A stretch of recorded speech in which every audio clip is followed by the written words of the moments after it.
get my bearings, for lack of a better term, and to understand all the different nuances and facets of this investigation. Several months later, I believe it was in February, early 2014, is when I first sat down with John Skelton, introduced myself to him, and explained that the Michigan State Police would now be the lead investigative agency moving forward in this case. And what was one of your goals? My goal was to develop a rapport with John. Obviously, I had not been involved with any of this prior. I had no knowledge of who John Skelton or Tanya or any of the boys were. I came into this from a very raw perspective of not knowing other than what might have been in the news briefly, but so I really wanted to try to get to understand John and know him, and just at that point, we wanted to find the boys. And that's my main message to John. My main mission was to become allies with him and to try to get as much information from him that I could, so I could then do my job properly and try to find these boys for him. What was his reaction when you tried to talk to him about the boys? We would talk about everything under the sun. His family, the weather, sports, prison life.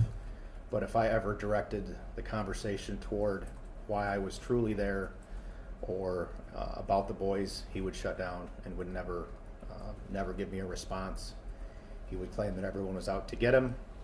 He didn't trust anyone, and that essentially he wasn't going to provide me with any information. Did you ever go through the fact that you knew that all of his stories were lies? I did. I explained to him that, from my perspective, coming into this again from a very raw perspective, that everything that I had read just didn't make sense, and that from a lot of the investigators that I spent hours briefing and debriefing with to try to gain a better understanding of this case, that there wasn't one person that thought he was telling any sort of truth.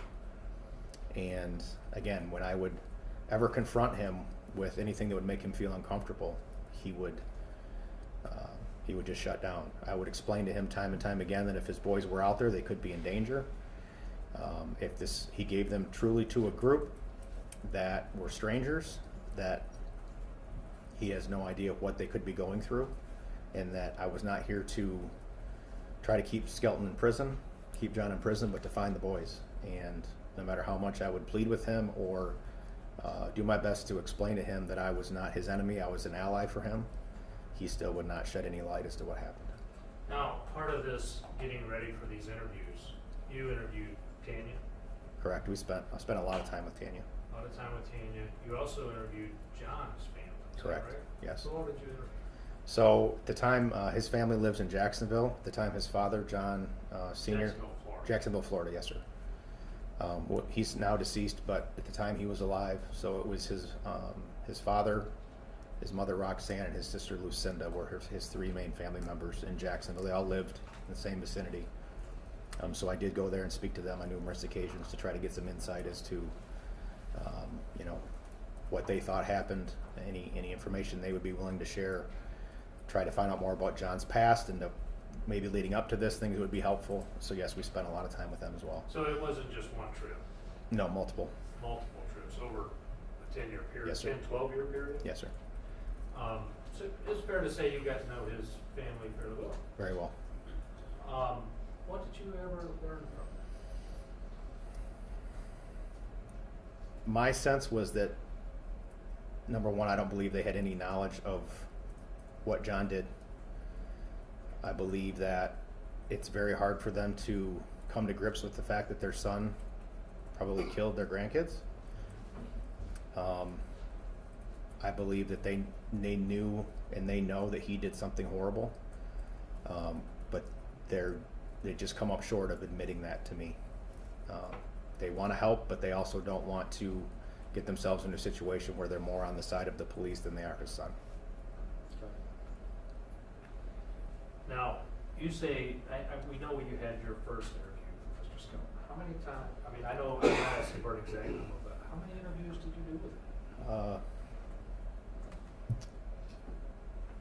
At minimum half a dozen. There were times when we would correspond through electronic things. If there was something I was following up with him quickly and I couldn't make the trip to the prison was a good distance away from my current my work site at the time. But there was contact with John dozens of times over the course of this, and now we're into the 12th year of me being involved.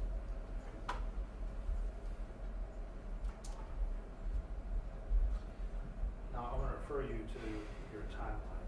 Could you go through your timeline?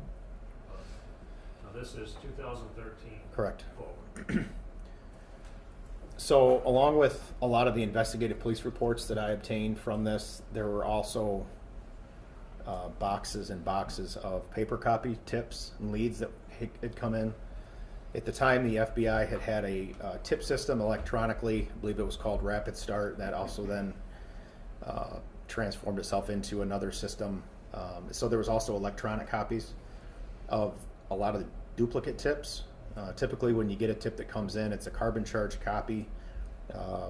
Whoever is the intake person of that tip would then take the tip on paper, give the investigator the carbon charge. They would then investigate that. When that tip was closed out, they'd marry the two forms up together, give it back to me, and then that tip would be closed.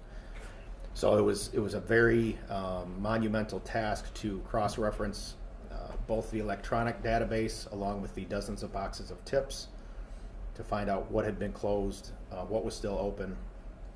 And so that took, in effect, several years to work through. We had several of us that were looking at those. Anything that looked like it had some investigative meat to it, they would give that to me, and we'd determine if we needed to send people out for that. And so that was, honestly, it took a very, very long time to work through that methodically. And we did that, but it took a very long time. And do you believe you tracked down any Absolutely. tip Anything that had an investigative lead that looked even remotely legitimate, even to the point where we would get calls from various psychics and mediums, things that sometimes were out there a little bit. Other times there was information relayed that seemed a little bit more specific. And for me to then allocate resources, whether it be an aviation unit, a dive team, a cadaver dog, state police has been excellent with giving me all the resources I would need, but I'd have to make the determination, is it worth a lot of resources, time and money and all these things to put a group of people out investigating this tip. And if there was anything that was remotely legitimate, we would do that. And unfortunately, to this day, we've never found the boys. So in all these tips that you investigated, and I assume we're talking hundreds if not thousands, right? Is that right? Yeah, I would say into the thousands. Okay. Any sign of life No. of the three kids? No. We've had a few that stood out, and I've referenced some of those on the timeline. There was 2015. There was a baseball that was found in near the Lazy River campground, and as I referenced earlier, that was a point where the cell phone pinged at, and so that was kind of found in a remote area, I believe, by a hiker or a hunter, and so that one sounded a little bit interesting. And we tested that for DNA. It came back, negative for the boys. We got another tip. I believe it was in 2016, 2017. Someone advised they believe they saw John Skelton's van in Fulton County, Ohio, near a body of water. The tip was that they saw the van. They believe it was on Black Friday, early morning. Not much to go on, but again, we saw it through. At that point, we had contacted Fulton County. They were very gracious and allowed the Michigan State Police Underwater Recovery Unit and the Marine Dive Team to come in, and we spent a full day there, all of our dive team members diving and dragging that pond for hours, and that led to nothing, essentially. So we had things such as that would come up if there was something that in the hot zone, we call it, during that, from that Morenci to Lazy River, Kunkel, Pioneer, anything in that zone that came in around that time frame, we would investigate fully. Now, there came a time where there were some bones. Correct. Discovered in, was it Montana? Yes. In 2018, we had received some information that there was a residence in Montana. I believe they had conducted some type of search warrant. The local authorities had done it out there. And there was a box of bones that was found in an outdoor outbuilding, like a garage or a shed. The initial finding it wasn't an anthropologist, but it was someone with a little bit of expertise into human bones, had advised that there were three distinct individuals that were identified in this box of bones, and they all appeared to be under the age of 10 years old, I believe. And so once that information started hitting law enforcement channels, it made its way to me pretty quickly, because obviously we had three missing boys under that age. And we had immediately contacted local authorities to go out there and try to get ourselves into this. Again, they were very gracious to allow us to become part of their investigation. We conducted some interviews with neighbors and with some of the folks involved in that community. In the meantime, those bones were then, I believe, sent to University of North Texas, which houses the DNA database, and the true experts are there. And then over the course of I believe it was a couple of months. So we had been investigating this while the bones were being examined, assuming that maybe these were the boys, and let's go all in. We received information within a couple of months that these bones were actually determined to be prehistoric, which is, they consider prehistoric anything over 100 years old. And so at that point we were able to close this tip out, because obviously they were not our boys. In 2018, did you also have a chance to have a talk with John Skelton about an individual by the name of Moses Gingrich? Yes. This interview with John was probably the most significant interaction I had had with him in the 5 years prior, leading up to this, with my involvement. I had an interview scheduled with John at the prison. I believe the previous interviews before that, he had, the only time he had mentioned the boys and with Tanya is that he wasn't going to, again, talk to me about it, because his boys were never going to be safe if they were going to come back to Tanya. And so I had talked to him and advising him that if we could make arrangements for maybe his parents to have the boys, or, you know, this court system, however that would work, you know, would that lead him to giving us some information. Again, he didn't really respond with much. He kind of shut down once I actually offered him some solutions and some help with that small piece of information. So leading up to this interview with John, I began talking to him, and just, again, started the interview with, hey, you know, let's really examine if we can get these kids somewhere else, and what are we going to do. He seemed to be fairly comfortable with that. We had a pretty good rapport. It was never adversarial. He would never really give me information, but we had a pretty good relationship, actually. And as we were talking and discussing various things, he kind of got quiet, and he said, well, I want to tell you something. And he said, you need to find Mose. And of course I had no idea what he was talking about. And I said, well, what's Mose? Who's Mose? And he said, Moses Gingrich. Again, I asked him who Moses Gingrich was, and he had said, well, the group, or the individual who took his boys, showed him a picture of Mose and said, this is who you contact if you want to get your boys back. And of course, for him to tell me something like that was so far out of the ordinary. He never would even let me talk about the boys and what sports they like to play or what TV shows they like to watch, let alone something investigatively that would shed some light on this case. So that was fairly fascinating to me, that he decided at this point in time to give me a name at least. He didn't say much more than that, other than the group told him. He said the group gave him a photograph of Mr. Gingrich, but he burned it, or he lost it during the 2 days around Thanksgiving and Black Friday, but that's who I needed to contact. So once the interview was concluded, immediately I got to work on Moses Gingrich. After just a few minutes of searching, found that he, being Moses, was a former TV personality on an Amish TV show.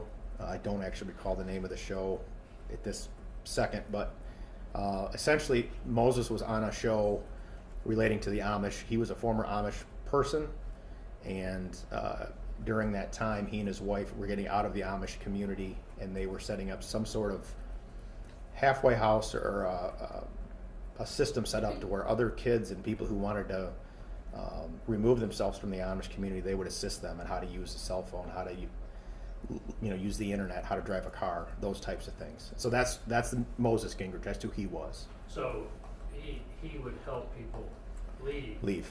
not go in. Correct. Yep, correct. So we found, again, that was, a simple internet search, honestly, we found Moses quickly and were able to determine that's a little bit of his background. I was able to track down a phone number for Mr. Gingrich and call him. I believe he was from Arkansas at the time, currently working as a truck driver. He was out of the TV realm at that point. And so I explained why wanted to reach out to him. Of course, I think he actually was driving at the time and, had to pull his semi over to digest, the magnitude of the conversation. And it was difficult initially because a lot of the information that I wanted to share with him, it's difficult to do that over the phone, especially something as sensitive as this. I'd rather see him face to face. But just due to the distance, I did need to disclose a little bit. And that led us to asking him if he'd be willing to come to Michigan and to do an interview with us and to possibly even get in front of John and to help us find these boys. Moses was 100% on board. He wanted to, number one, help us if there was something to do to help 3 missing children, but to also find out why this person in Michigan in prison for parental kidnapping and child endangerment would be mentioning his name. And so literally within just a few short months of John mentioning Moses to me, we had flown Moses to Michigan and conducted an interview with him. And then it went from there. Okay, what happened next? So next, Moses again agreed to meet with John. We cleared this with Michigan Department of Corrections. They said, absolutely, do what you need to do. And so I went back, and John was kind of confused because usually, every few months he'd get used to me showing up, and this was probably off timing just a little bit. And so I spoke with John, and I said, hey, we've got some, really, really good news. I said that, we were able to track down Moses Gingrich. And his response, it just appeared 100% fake initially. He was like, well, did he find the boys? And it's not the kind of response that, if we just found your boys, you probably would be a little bit more excited or have a little bit more of a reaction than some fake rehearsed response.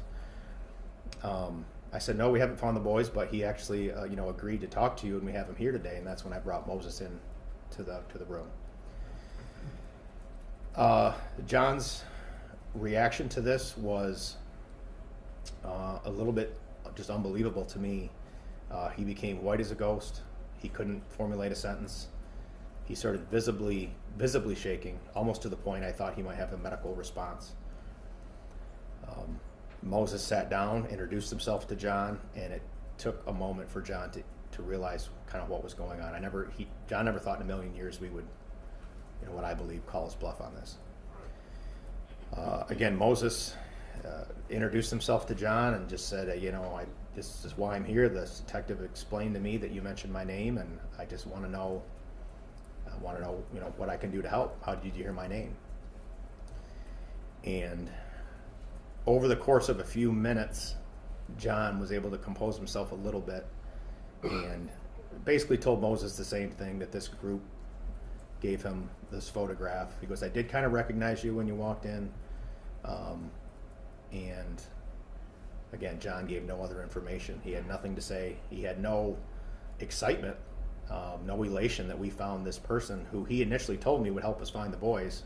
He looked scared to death. And so for me, it was, and I've always, I have my own beliefs on what happened to the boys, but, was this the time that maybe John was actually giving me something that would be helpful? And for him to show in a complete opposite reaction to what he should be showing if we found the one person that can find the boys, it was just very enlightening to me as to his true involvement with whatever horrible it was that he did. So, you have Moses Gingrich there. Did he ask any questions about where the boys are to Moses?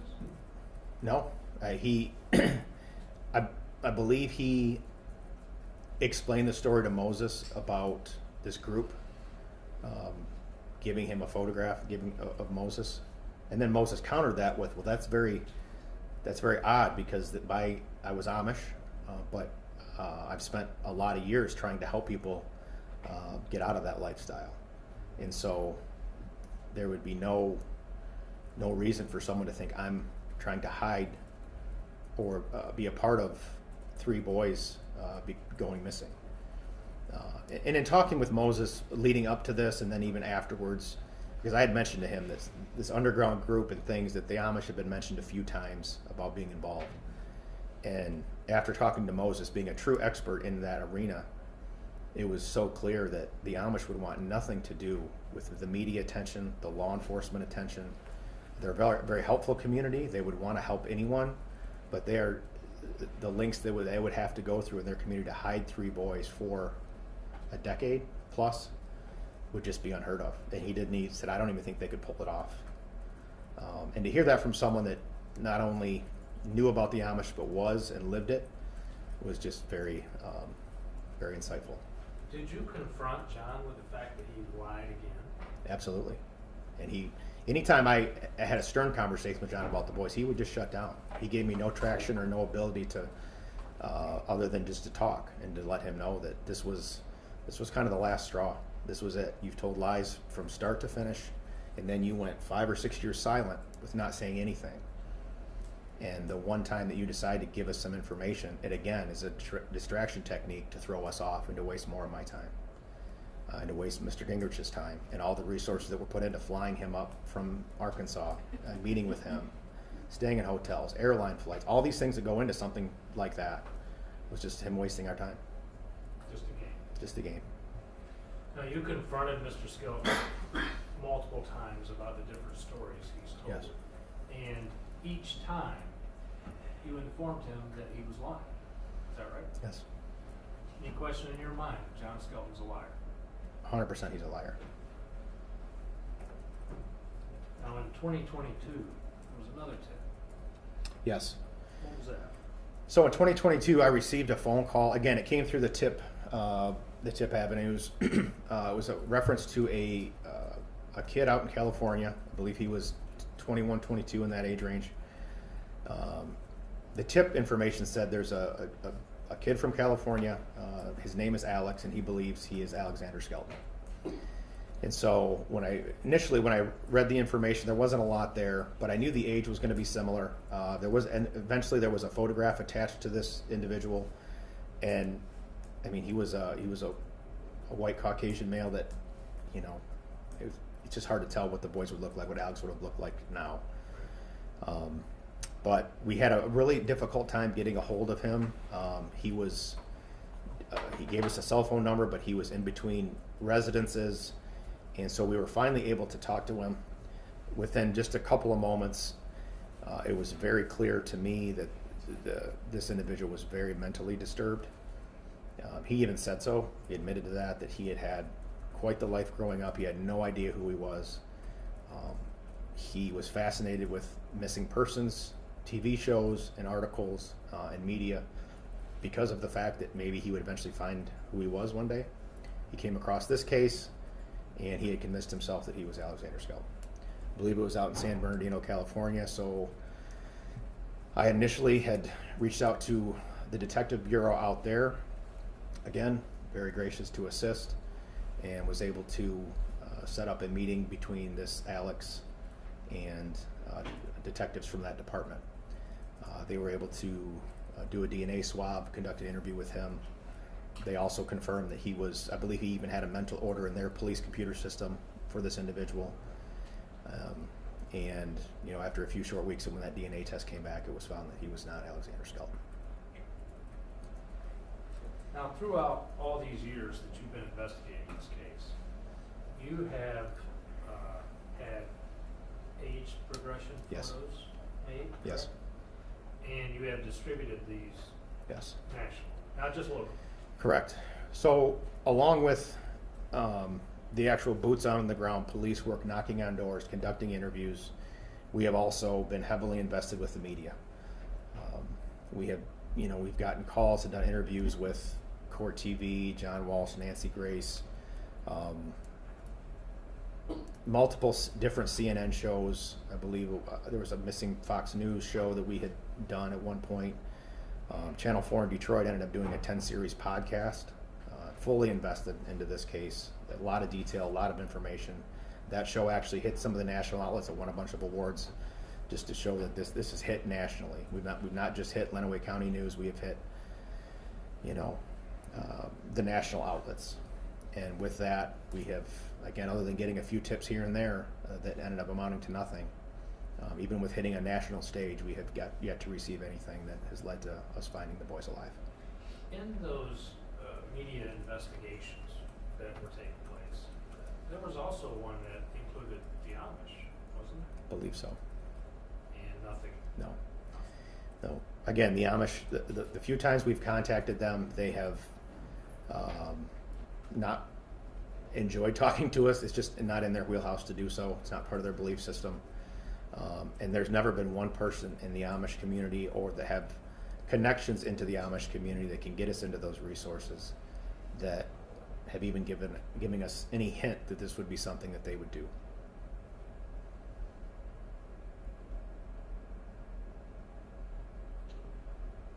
So in 12 years, any indication that these children are alive? No, they're not alive. Is there any doubt in your mind that John Skelton killed these 3 children? No doubt whatsoever.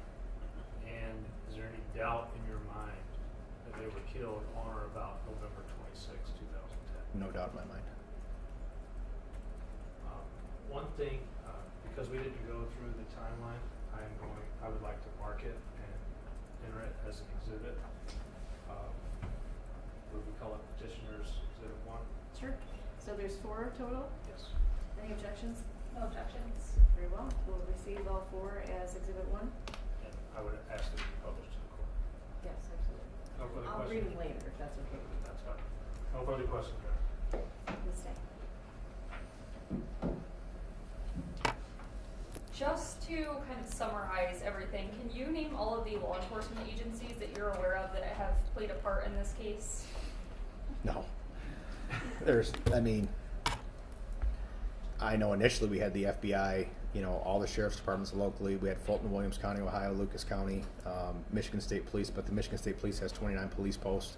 I would not be surprised if every post in some way has touched this with a detective knocking on a door, especially during the Joanne Taylor search. Multiple dozens of townships and counties and municipalities in Ohio. And then I couldn't even put a number on how many nationally have assisted, and we've sent tips out too that have helped us. But I don't think I'd be exaggerating when I'd say well over 100.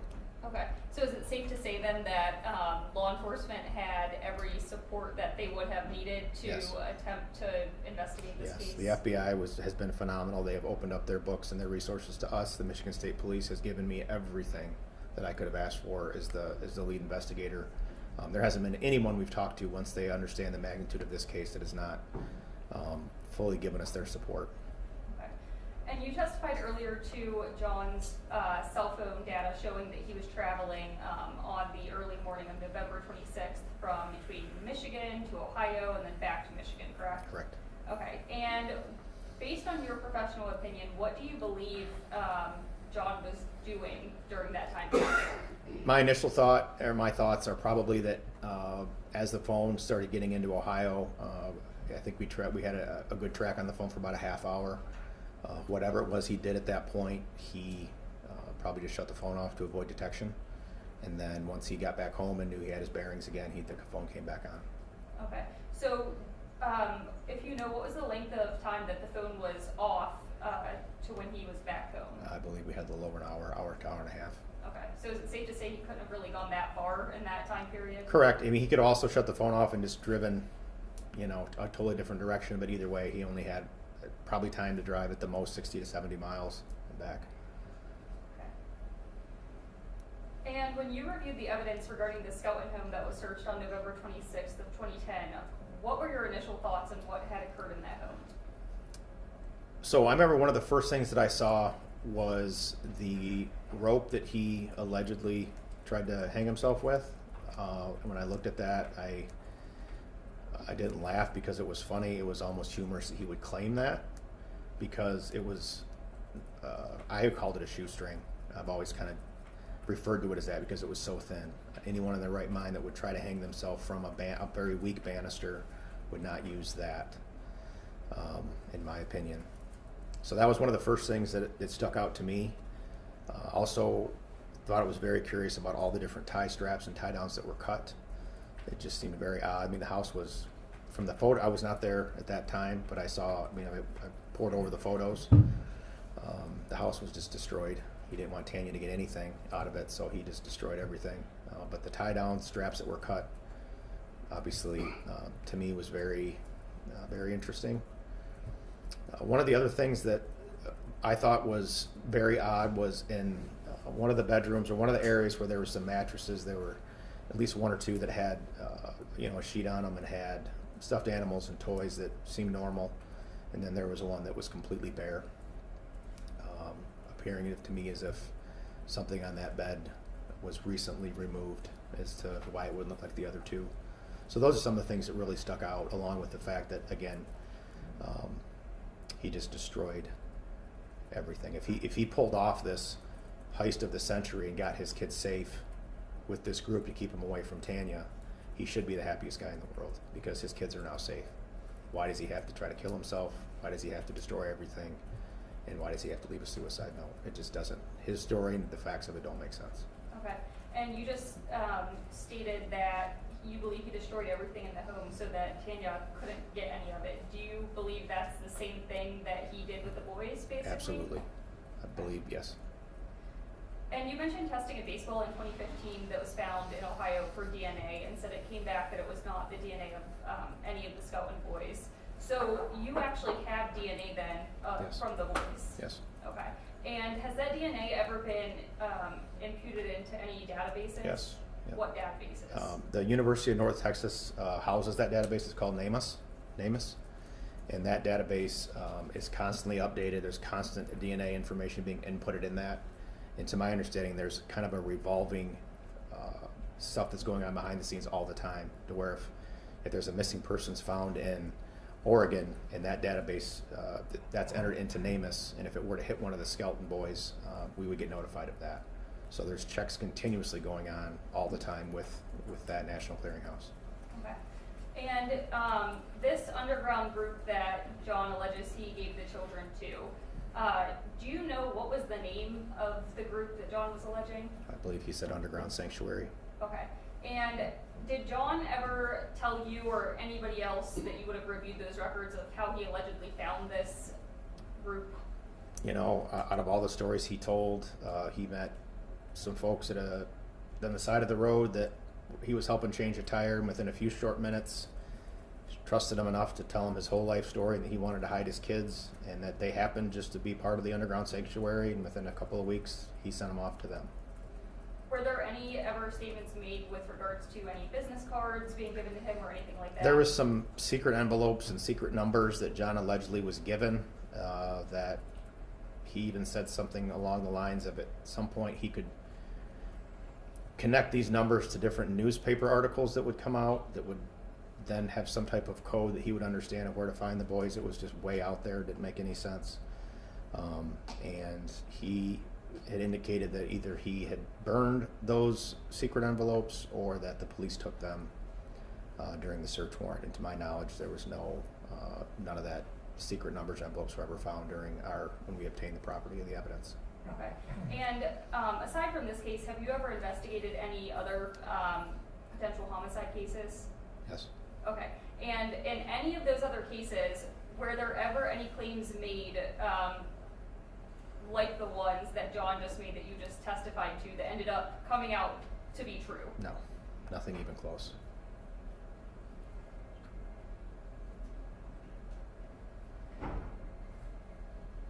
In your professional opinion, is it likely that John Skelton could have found this alleged underground sanctuary group, but none of the law enforcement agencies, when you just testified there were hundreds, none of them found them, but John Skelton did? Right. That's absolutely absurd.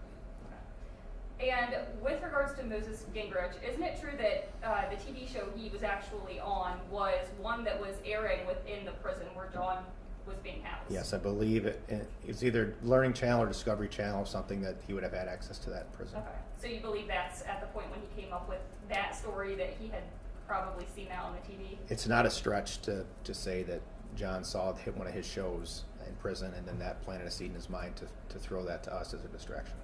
Okay.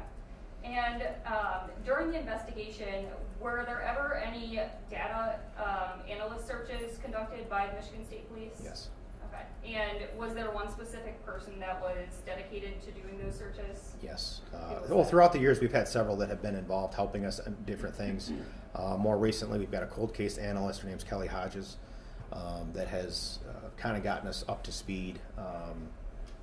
Done searches from, initially from 2010 all the way up to present day. And she can go into more of that, what her job is with that. Okay. Are you aware of if the boys had passports? I do not believe that they did. Okay. Prior to you coming onto this case, when you were reviewing the evidence, you were made aware of the comments made by John to the FBI agents with regards to the children potentially being in an old schoolhouse in Ohio or potentially being in a dumpster. You're aware of those? Yes. Okay. And isn't it true that John told the authorities, even prior to telling the authorities to search those places, that the children were actually safe with people like Joanne Taylor? Right. Okay, so did it make any sense to you when you were reviewing that John would tell authorities to search those places if he believed the children were safe? No, the context made perfect sense because all he has done is lie, but what came out of his mouth was completely contradictory from what he had said weeks before. Okay. And you testified earlier that age progressions of the children had been done. Correct. Are you aware of how many of those have been done? I believe they do them every other year. We have not done them recently. I think we had at least 3 or 4 sets, so it would have encompassed 8 years or so of the time they've been missing. Okay, and when those age progressions were released, did the Michigan State Police receive any tips with regards to those updated pictures? We would receive tips. A lot of times we would receive tips when we put things out there, but of late it's really been from more of like the psychics and the mediums. Nothing that's, hey, I believe these boys were seen in, Columbus, Ohio at a coffee shop. Nothing like that we could actually go out and investigate. So yeah, nothing's really panned out from those. Okay.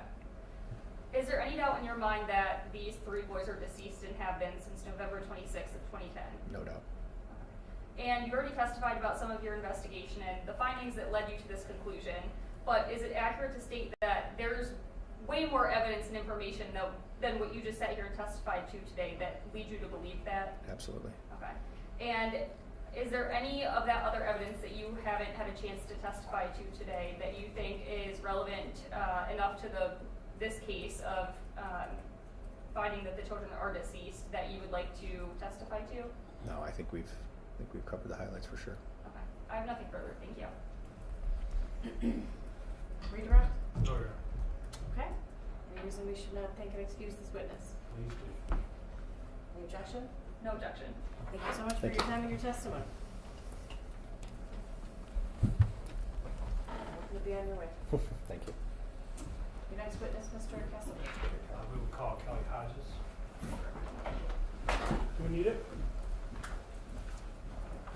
These are all entered. Yes, ma'am. So I'm gonna leave them with the court That's fine. and just let me know when you're done. Sure. Yep.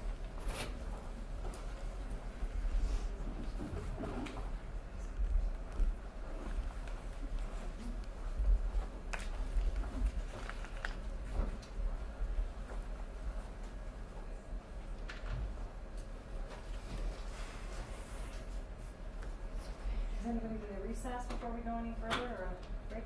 Your Honor, I would say let's do this witness and then we can take a recess for the next one. She's just right down the hall. She's right here.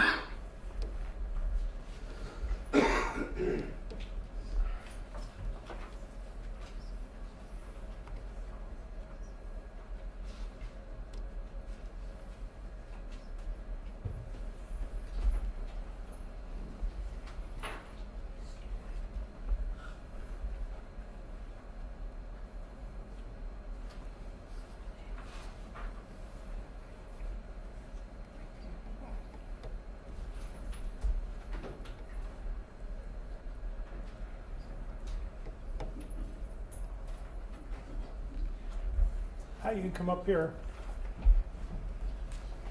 Can you raise your right hand, please? Do you swear or affirm to tell the truth, the whole truth, and nothing but the truth, so help you God? There's a step here, be careful.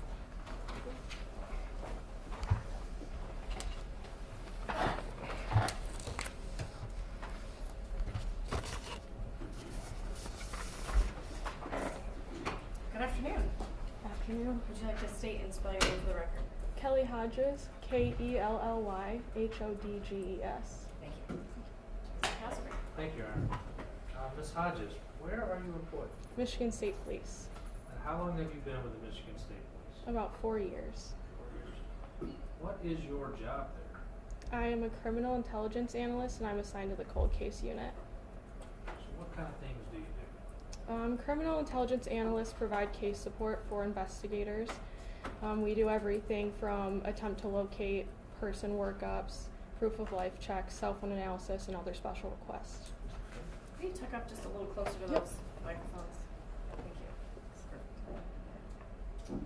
So you had some training in doing this. Could you tell us about that? Yep, I have received about 7 years of training in different departments as well. I've done local and state different databases through law enforcement trainings. I've been through some government trainings as well and specialized trainings with major case investigations, narcotics, and other additional trainings. So how did you become involved with the Skelton case? I was asked in the summer of 2024 to do a proof of life check for the 3 boys. Okay. And what is that? What is a proof of life check? A proof of life check is a verification process that we have to see if individuals are still alive. In those checks, we go through some different databases. Some of those databases include law enforcement databases, commercial databases, and federal government databases. So I know you just named a few, but how many are there? I mean, and you don't have to be exact. Are we talking 10, 20? I checked about 20 different databases that we have access to at the state police. So you looked at 20 different databases in doing a proof of life check. Yes. What kind of things are you looking for? We're looking for any indication that they are alive, whether that's hitting on their social security number, any arrest records, any warrants, any traffic stops, anything like that. What'd you find out? Not much. Okay. My searches indicated nothing, just the original case report. So there was proof of life before November 26, 2010, Correct. and there's been no proof of life since November 26, 2010. Correct. So there's nothing that you found No. that would show that any of these 3 boys are alive. No. There's no further questions at this time. Ms. Stang? When was the most recent search for life performed? My last proof of life search was, I believe, in August of 2024. Okay, and nothing was found at that point? No. Okay. And do those search of life searches actually look into like social media platforms? Yes. Okay. What about phone records? Yes. Okay.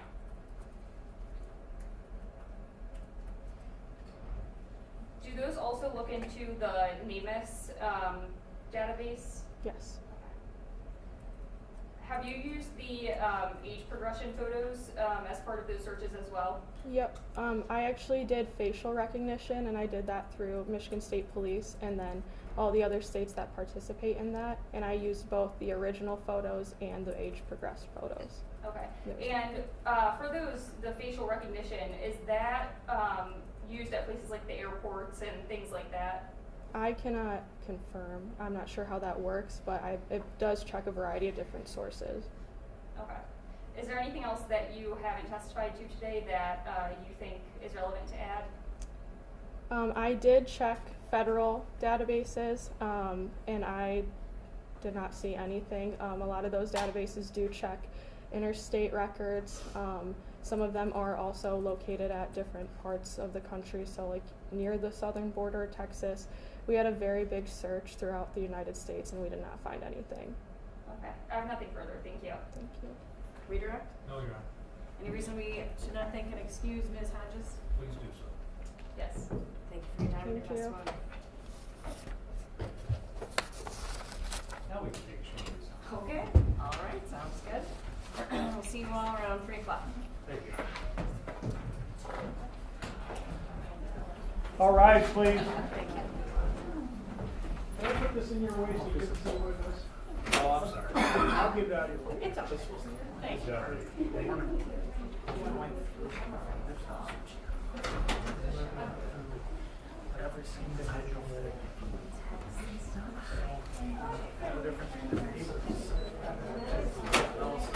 The only one that was longer was the jury. Yes.